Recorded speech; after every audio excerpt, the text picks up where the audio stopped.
எங்களை அழைத்ததற்கு உங்களுக்கு மனமார்ந்த நிர்வாகிகள் அனைவருக்கும் நன்றியை தெரிவித்துக் கொள்கிறோம். போன தடவை நாங்கள் இந்த ஃபங்க்ஷனில் கலந்துருந்தோம். இது 2வது டைமாக நாங்கள் கலந்துருக்கிறோம். அது இல்லாமல் பார்த்தீங்கன்னா நாங்கள் நடக்கிற ஃபங்க்ஷனுக்கும் ரோட்டரி கிளப்பில் நாங்கள் இன்வைட் பண்ணுவோம். விஸ்வநாதன் சார் தான் 2 தடவையாக ஃபங்க்ஷன் கலந்துக்கிட்டாரு.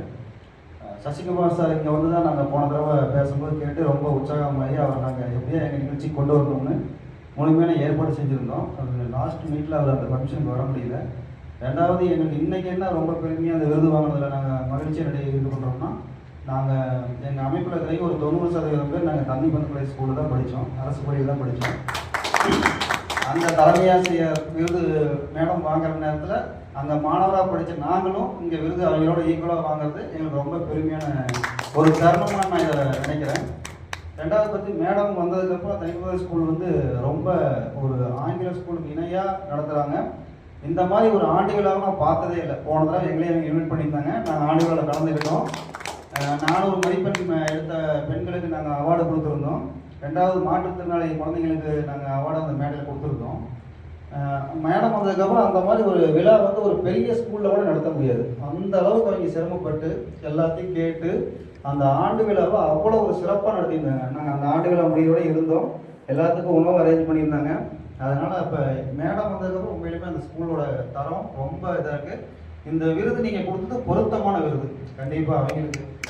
ஏன்னா நாங்கள் நேரில் பார்க்குறோம், நாங்கள் ஸ்கூலுக்கு போயிட்டு தான் வந்துட்டு தான் இருக்கிறோம். அதனால் அவங்க வாங்குற இந்த மேடையில் நாங்கள் வாங்குறது எங்களுக்கு ரொம்ப பெருமையாக இருக்குது. 2வது பார்த்தீங்கன்னா நாங்கள் பள்ளி மாணவ மாணவிகளுக்கு அவங்ககிட்ட கேட்டு தான் ஒரு குழந்தைங்களுக்கு 10 பொருள் அப்படிங்கிற மாதிரி ஸ்கூலில் 191 பேர் இருக்காங்க. அந்த ஸ்ட்ரென்த் எல்லாத்துக்குமே மேடம் வந்து ஒரு குழந்தைங்களுக்கு கொடுத்து ஒரு குழந்தைங்களுக்கு கொடுத்தா சங்கடமாயிடும் அப்படின்னு கேட்டாங்க. நாங்கள் விளையாட்டு போட்டி மாதிரி நடத்தி ஒரு 3 பேருக்கு கொடுக்கலாம் அப்படிங்க, 3 பேராக செலக்ட் பண்ணலானோம். அவங்க எல்லாத்துக்கும் கொடுத்துட்டீங்கன்னா பரவாயில்ல அப்படின்னு கேட்டாங்க. அப்போ என்னென்ன வேணும் அப்படின்னு கேட்கும்போது அவங்க ஒரு லிஸ்ட்டு கொடுத்தாங்க. எங்களுக்கு 10 பொருளை வேணும்னு சொல்லி இந்த மாதிரி சின்ன சின்னதாக தான் கொடுத்தாங்க. அதில் நாங்கள் என்னென்ன முடியுங்கிறது எங்களுக்கு செலக்ட் பண்ணி 191 குழந்தைங்களுக்கு நாங்கள் கொடுத்தோம். இந்த வருடம் வந்து எங்களோட 2வது ஆண்டு ஃபங்க்ஷனில் வந்து நாங்கள் அரசு பள்ளி ஒவ்வொரு பள்ளியாக மாற்றிக்கணுங்கிறதுக்காக நம்ம படித்த பள்ளிக்கே பண்ணிகிட்டு இருக்கணும். அதெல்லாம் வேறையும் பண்ணுறோம்.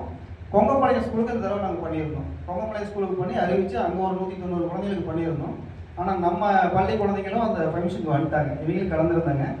ஒரு 45 குழந்தைகள் வந்துட்டாங்க. அந்த குழந்தைகள் நம்ம இது பண்ணக்கூடாதுன்னு சொல்லி அந்த குழந்தைங்களுக்கு சேர்ந்து இந்த தடவை 245 குழந்தைங்களுக்கு நாங்கள் ஒரு குழந்தைங்களுக்கு 10 பொருள் விதமாக கொடுத்துருந்தோம் 2ஆம் ஆண்டு.